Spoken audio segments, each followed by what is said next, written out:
Radio Massabielle, Parole d'évêque. Bonjour à tous, soyez les bienvenus dans Parole d'évêque, notre rendez-vous de chaque semaine avec l'évêque du diocèse de Guadeloupe, Monseigneur Philippe. Bonjour. Bonjour Thierry, bonjour Radio Massabielle, les auditrices et auditeurs, et bonjour à tous ceux et toutes celles qui nous suivent sur les réseaux sociaux. La semaine écoulée, Monseigneur a été bien chargé avec 2 temps forts qui ont mobilisé de nombreux fidèles, de très nombreux fidèles même. La célébration solennelle de Saint-Michel, lundi dernier à la paroisse du Rézé, et celle de Sainte-Thérèse, c'était mercredi 1er octobre à l'église de Prise d'Eau. Oui, de fêtes paroissiales que nous connaissons bien, que l'Église, et qui d'ailleurs a noté que la plupart des lieux, la plupart des paroisses dans les diocèses où il y a la paroisse Saint-Michel et aussi Sainte-Thérèse de l'Enfant Jésus sont des paroisses qui drainent énormément de monde à cette période de fête patronale, de l'ange, l'archange Saint-Michel, qui, on l'a déjà dit, celui qui est comme Dieu, ce défenseur, celui qui protège ou qui nous aide, comme j'ai pas mal dit, à combattre aussi, à nous aider à mener des combats. Eh bien, on voit bien que le peuple de Dieu a besoin aussi de cette force. Et donc, c'est ce qu'ils ont exprimé, très nombreux, sur la paroisse de Saint-Michel, pour la Saint-Michel. Et puis, Thérèse de l'Enfant Jésus, cette grande sainte, n'ayons pas peur des mots, cette grande sainte, pas forcément par la taille, si on parle de l'aspect physique, mais par la taille spirituelle. C'est une géante dans l'aspect spirituel. Donc, 2 moments très forts et que nous vivons avec joie sur les paroisses. 2 événements de notre calendrier liturgique et de belles occasions pour vous aussi, pour vous en tant qu'évêque, d'enseigner notamment sur les combats de nos vies de chrétiens, mais aussi sur cette spiritualité très originale, vous le disiez, de Sainte Thérèse, spiritualité fondée sur la pratique de l'amour pour Dieu, non pas dans les grandes actions, mais dans les petits actes du quotidien. Voilà, le combat, c'est un combat que nous avons à mener toute notre vie, parce que nous sommes nous sommes des êtres de chair, des êtres spirituels, mais aussi des êtres de chair. Et donc, il y a des combats, le combat spirituel, le combat psychologique, le combat même quelquefois physique que nous pouvons mener dans la vie. Et cela nous rappelle à travers Saint-Michel que nous ne sommes pas seuls dans ce combat. Nous ne sommes jamais seuls et nous pouvons nous appuyer sur Dieu. Souvent, la tentation de l'homme est dans la difficulté d'oublier cette présence de Dieu. Et puis, Thérèse, oui, une spiritualité qui lui est singulière, qui lui est particulière. C'est particulier, cette approche très simple, mais ô combien difficile, que de faire en tout l'amour, de considérer que toute chose est occasion d'amour, est occasion d'aimer les autres, d'aimer Dieu et d'avoir ce lien presque, très fort avec le Seigneur. Et donc, Sainte Thérèse de l'Enfant Jésus va nous montrer, démontrer, et va nous apprendre même, parce qu'en cela elle est docteur de l'Église, que c'est bien ce que dit déjà Saint Paul, ce que dit l'Évangile, mais pas tant par nos actes que le chemin du salut se trouve, mais c'est par la confiance de l'amour en l'amour de Dieu. Donc voilà ce que Sainte Thérèse va nous apprendre, et surtout, elle va faire de sa vie une vie de missionnaire tournée vers ceux qui partent en mission. Sainte Thérèse aussi, dont le désir ardent était de sauver les âmes et surtout prier pour aider les prêtres. Voilà, prier pour aider les prêtres, parce qu'elle sait aussi que, comme je dis, les prêtres aussi, nous sommes des êtres aussi avec nos forces mais nos fragilités, conscientes de cela, éclairés par le Seigneur par cet aspect, de ce qu'elle a pu avoir aussi comme dialogue, comme échange, et puis les prêtres qui partaient en mission, et donc le côté rude de la mission. Aujourd'hui, c'est peut-être moins le cas, mais on a eu beaucoup de missionnaires qui sont arrivés, qui ont peut-être tenu 1 semaine, à peine 15 jours ou 1 mois sur le lieu de mission, soit à cause de la maladie ou à cause de situations conflictuelles très grandes. Donc cela pouvait générer déjà un aspect très compliqué de la mission, mais aussi plus intérieurement aussi, comment le prêtre dans sa mission peut aussi avoir des moments plus difficiles, plus de doutes, et donc Thérèse en cela est une grande missionnaire. Nous parlions à l'instant de sauver les âmes, Monseigneur, au sens de l'Église. Qu'est-ce que la conversion? C'est une question qui nous a été posée cette semaine. La conversion au sens strict, se convertir, c'est changer de direction. Nous étions dans une direction de vie, dans un chemin de vie, et se convertir, eh bien, c'est changer de direction pour plus se tourner vers Dieu et plus prendre en considération les choses de Dieu dans nos vies. Et donc cette conversion, qui quelquefois est radicale, on a des exemples de personnes qui pouvaient mener une vie extravagante et qui du jour au lendemain se tournent complètement vers Dieu. On a des conversions qui peuvent être plus progressives, où petit à petit on comprend la place et l'importance de Dieu dans nos vies. Bien, quel que soit, dans les deux cas de figure, cette conversion crée et produit du fruit.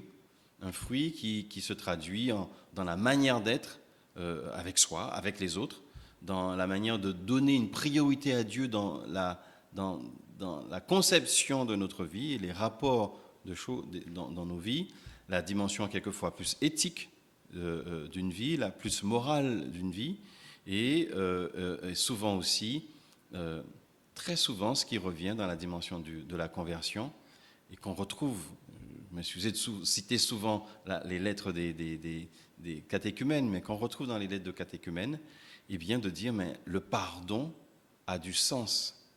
Accepter soi-même de vivre et de recevoir le pardon de Dieu, mais aussi de considérer qu'on peut pardonner l'autre, qu'on peut faire un chemin avec les autres.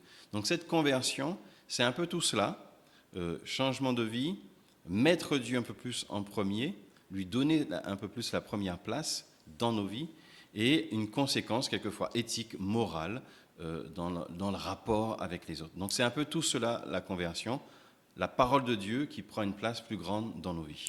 On l'entend souvent, c'est le Seigneur qui convertit, pas les hommes. Est-ce que c'est vrai?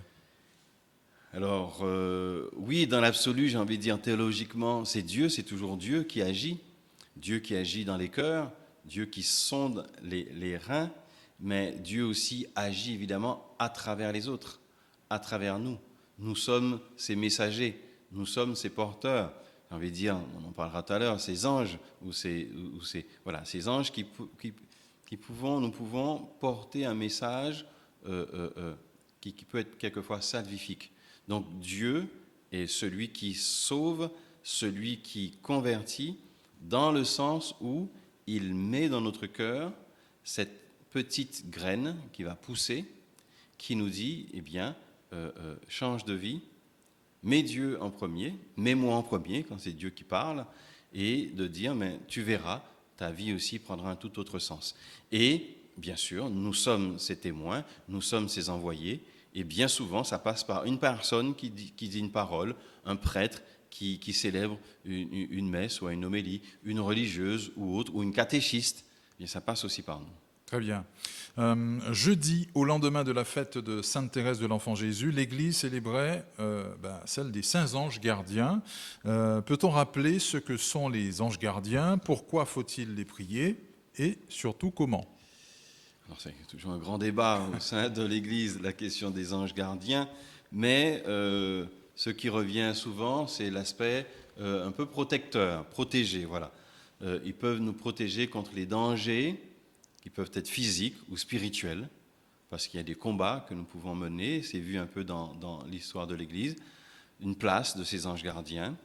On nous dit que dans le livre de l'Exode, pour prendre une référence biblique, Exode 23, 20, Dieu dit « Voici que j'envoie un ange devant toi pour te garder sur la route et te faire arriver au lieu que tu avais préparé. » Donc, je disais aussi que nous avons à travers des lieux comme le rêve, comme des lieux où nous nous posons, eh bien, ces anges ou ces messagers de Dieu qui viennent aussi nous prévenir ou qui viennent éclairer notre vie.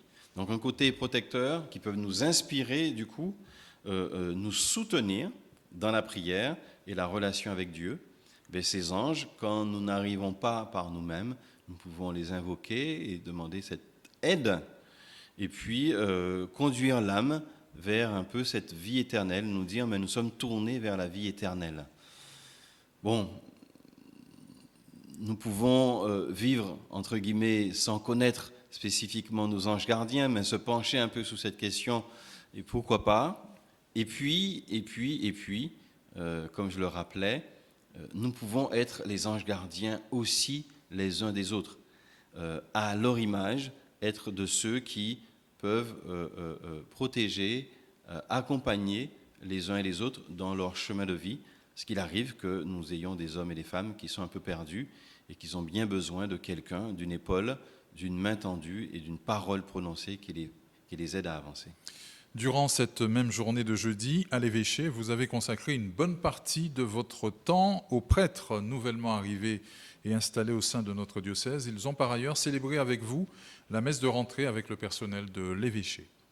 Oui, nous avons 4 prêtres qui viennent d'arriver du Bénin et du Gabon, parmi eux. Et donc, ça fait partie du renouvellement, puisque un prêtre fidèle de nous, ça s'appelle, pour la foi, qui vient, eh bien, ce prêtre vient pour apporter à notre diocèse son expérience pastorale, mais aussi recevoir du diocèse l'expérience pastorale que nous vivons en Guadeloupe. Donc ça permet tout simplement à travers ces prêtres qu'il y ait une continuité de la foi, une continuité de l'annonce de la parole de Dieu, et aussi s'appuyer sur leur charisme ou leur connaissance pour qu'ils nous apportent tout simplement un plus. Donc nous avons pris le temps de les accueillir, de faire une première découverte du diocèse en présentant le diocèse, tant dans l'aspect un peu spirituel que dans l'aspect temporel. Et nous allons aussi très bientôt leur permettre d'avoir aussi à travers une sociologue quelques aspects sociologiques de notre diocèse, voire anthropologiques, et aussi même quelques rudiments de créole, parce que tout simplement il y a la dimension de l'inculturation. Donc c'est un accueil qu'on a soigné pour que dès le départ, ou très rapidement, ils se sentent déjà à leur place et déjà lancés pour la mission. C'était une demande très forte au sein du presbytérium. Que d'accueillir, Oui. oui, de prendre le temps de l'accueil, parce qu'on on voit bien que tout dépend de la manière dont on arrive et dans la manière dont on fait les premiers pas. Donc on a voulu mieux soigner cela par un temps d'accueil et que nous allons du coup prolonger avec ces différents aspects que je viens de citer. Très bien. Dimanche, nous aurons 2 grands rendez-vous à l'église Saint-Pierre et Saint-Paul à Pointe-à-Pitre. D'abord à 10h45, ce sera la messe de rentrée de l'enseignement catholique. Et ensuite, à 16h, celle de la formation permanente diocésaine. Oui, 2 temps forts, 2 aspects de notre diocèse.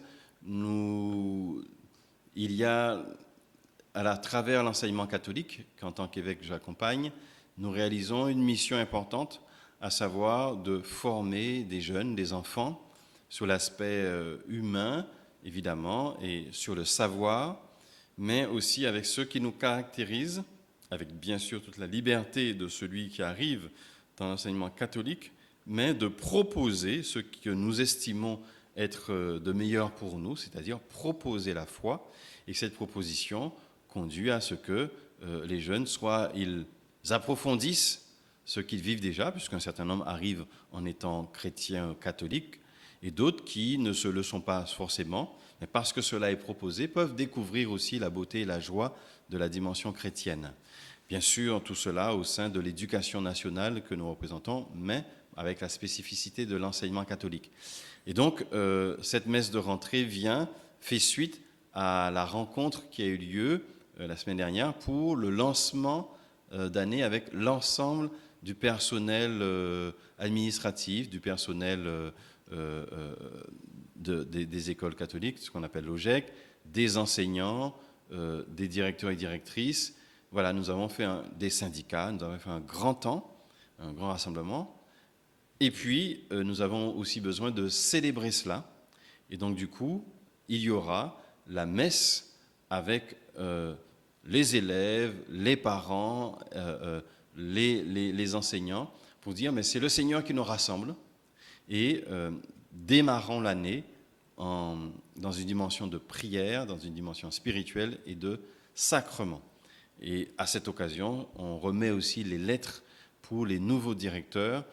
L'évêque remet la lettre pour bien dire qu'ils sont le directeur d'école, le chef d'établissement est missionné au nom de l'Église par l'évêque.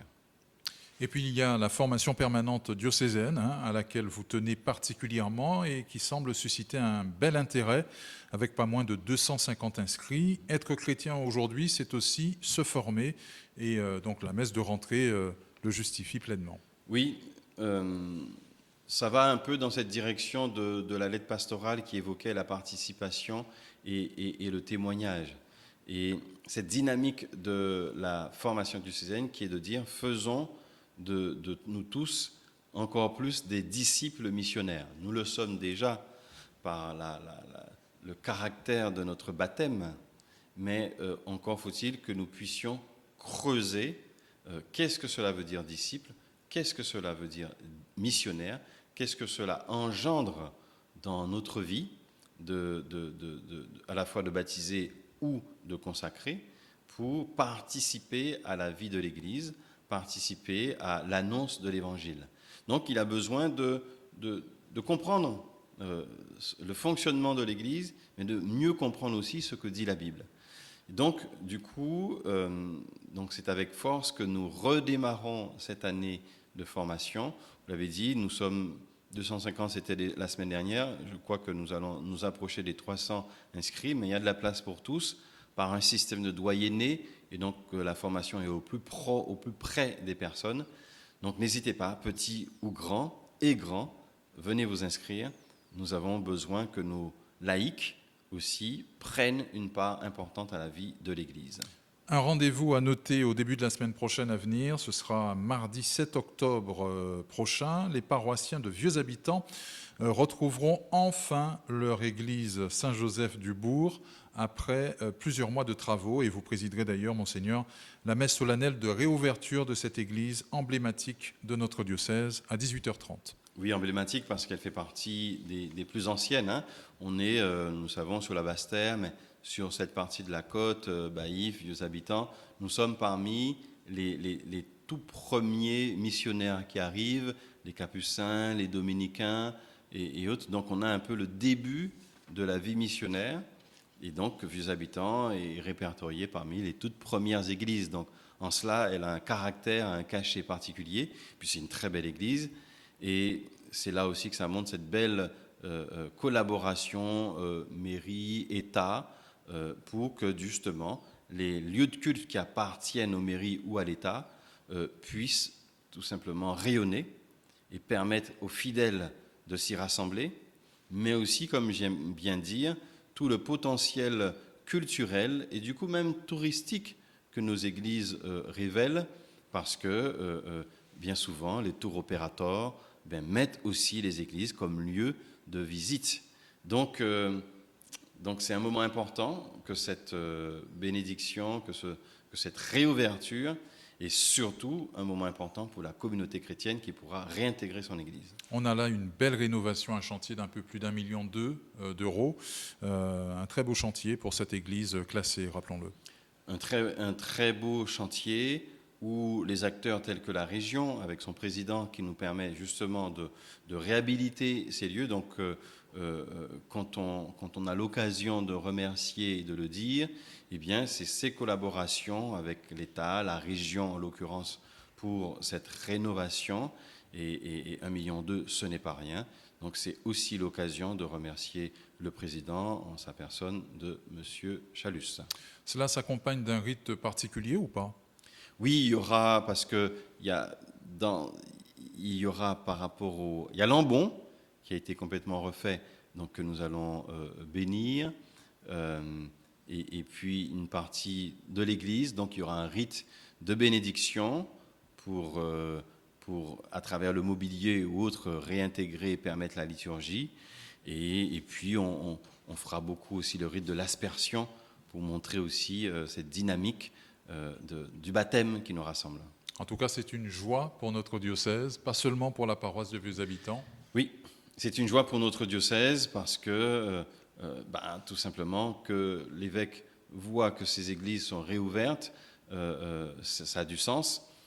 Et puis, souvent nos églises sont au-delà des habitants des paroissiens. Beaucoup de nos paroissiens vont dans d'autres églises, ou on entre dans une église parce qu'on a une circonstance particulière de funérailles ou de mariage ou de baptême. Et donc, c'est les églises qui profitent à l'ensemble des fidèles. Ce dimanche, Monseigneur, nous méditerons l'évangile de Jésus-Christ selon saint Luc, Luc 17, versets 5 à 10. Si vous aviez la foi. Alors, que doit faire résonner en nous ce texte de la parole de Dieu ?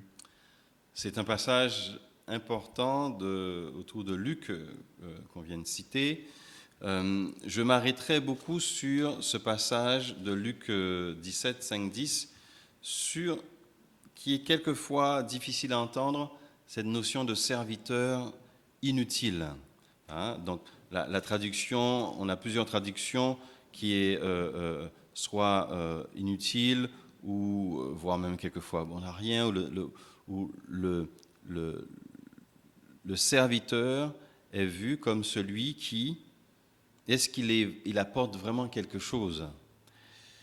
Alors la traduction de serviteur en grec, on nous dit qui n'apporte aucun bénéfice supplémentaire.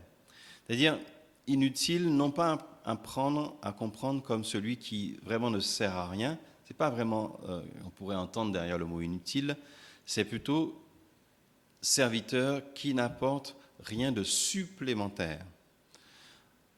En l'occurrence, c'est une invitation à l'humilité à travers ce passage de l'Évangile. L'humilité qui veut dire dans quelle mesure j'obéis à Dieu, et c'est l'attitude normale du croyant, obéir à Dieu. Donc ce serviteur inutile, il comprend finalement que sa mission, c'est d'abord d'obéir à Dieu. D'accord ? Dans cette dimension aussi, c'est reconnaître la gratuité de la grâce. La gratuité de la grâce, ça veut dire que notre salut ne vient pas, et ce qu'on retrouvait à travers Thérèse, notre salut ne vient pas tant de nos œuvres, ce que nous dit saint Paul aussi, d'une certaine manière, mais la grâce, la bonté de Dieu. Donc, le serviteur qui comprend qu'il n'apporte rien de supplémentaire, il se dit, si je n'apporte rien de supplémentaire, je dois surtout comprendre qu'il y a une gratuité de la grâce qui vient par le fait que notre salut ne passe pas tant par nos œuvres, mais par la bonté de Dieu.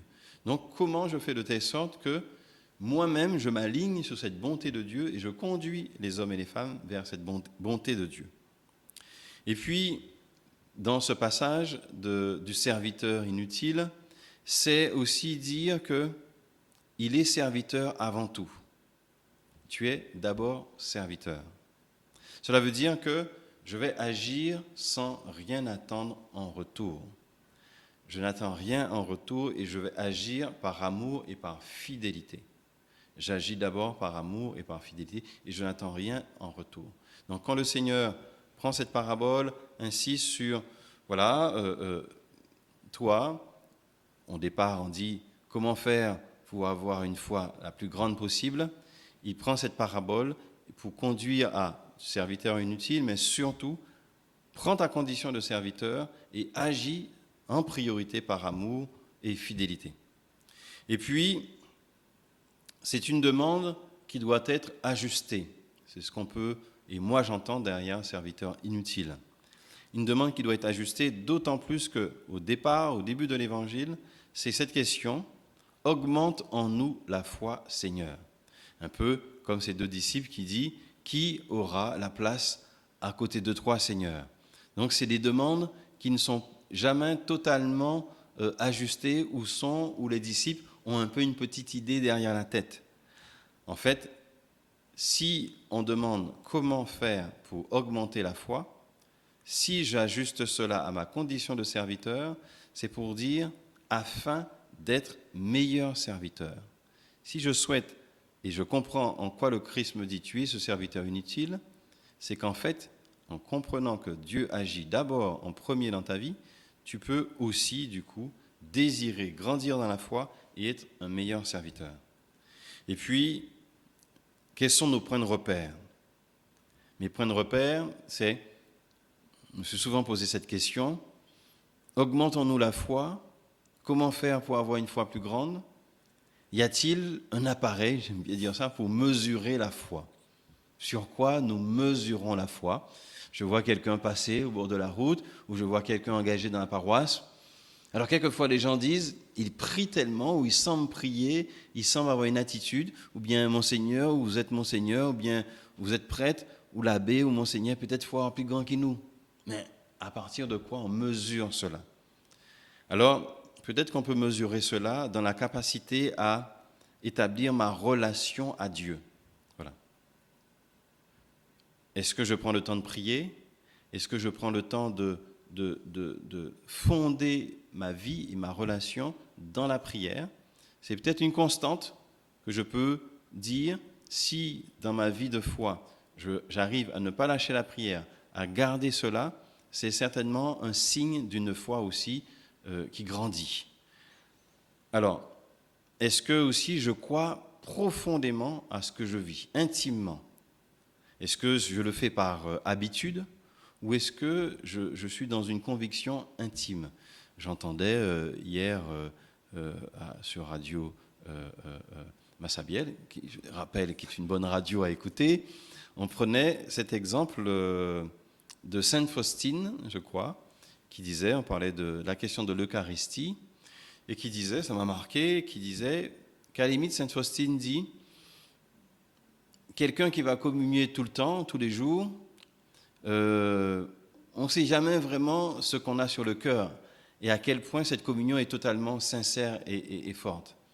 Mais elle disait qu'à la limite, meilleure manière de vérifier l'intimité et la sincérité, c'est celui qui va chaque jour ou régulièrement passer 1 heure devant le Saint-Sacrement en prière. Parce que là, je ne viens me montrer à personne, il faut quand même une sacrée foi pour venir 1 heure sans rien dire devant le Seigneur. Donc c'était interpellant de dire, elle a un plus grand respect à la limite de celui qui vient en adoration que de celui qui va communier tout le temps, mais qui n'y met pas vraiment une grande intimité, une grande vérité. Et puis un autre point, une autre manière de vérifier cette foi en nous, c'est ma manière de vivre, évidemment, mes choix de vie. Augmente en moi la foi, Seigneur, pour être serviteur, meilleur serviteur, mais cela a une conséquence dans mes choix de vie, dans ma manière de vivre. Et s'il y a des changements, c'est certainement un signe que ma foi aussi grandit. Et puis, les fruits que cela produit, la patience, l'ouverture, l'amour un peu plus grand que des autres, eh bien, à cette question de départ, Seigneur, augmente-nous la foi, eh bien, si nous vivons dans une relation plus grande, plus intime, avec des repères très clairs dans mes choix de vie et dans les fruits que cela porte, cela me permet certainement d'être un serviteur du Seigneur. Donc voilà ce que je peux retenir, certains aspects de l'évangile de ce dimanche, que chacun d'entre nous ait ce désir profond d'être serviteur, parce que le Seigneur compte sur nous. On peut déjà parler, Monseigneur, de la messe de rentrée des étudiants. Ce sera samedi prochain à Saint-Pierre et Saint-Paul. Oui, samedi prochain, le 11 octobre, un moment important, parce qu'à travers cette messe, c'est un rassemblement de tous les étudiants de Guadeloupe. Et donc, par étudiant, j'entends ceux qui ont passé le bac, après le bac, évidemment, et de faire savoir qu'il y a des aumôneries. Il y a une aumônerie à Saint-Claude et une aumônerie à Fouillol. Et il y aura, à partir de 15h, des stands qui montreront ce que nous faisons en Église, mais on espère aussi quelques stands de la vie civile pour faire ce lien entre travail ou engagement dans la vie civile. Et donc, venez nombreux, chers jeunes, et invités pour la messe des étudiants. Nous terminons, Monseigneur, par votre prière et votre bénédiction.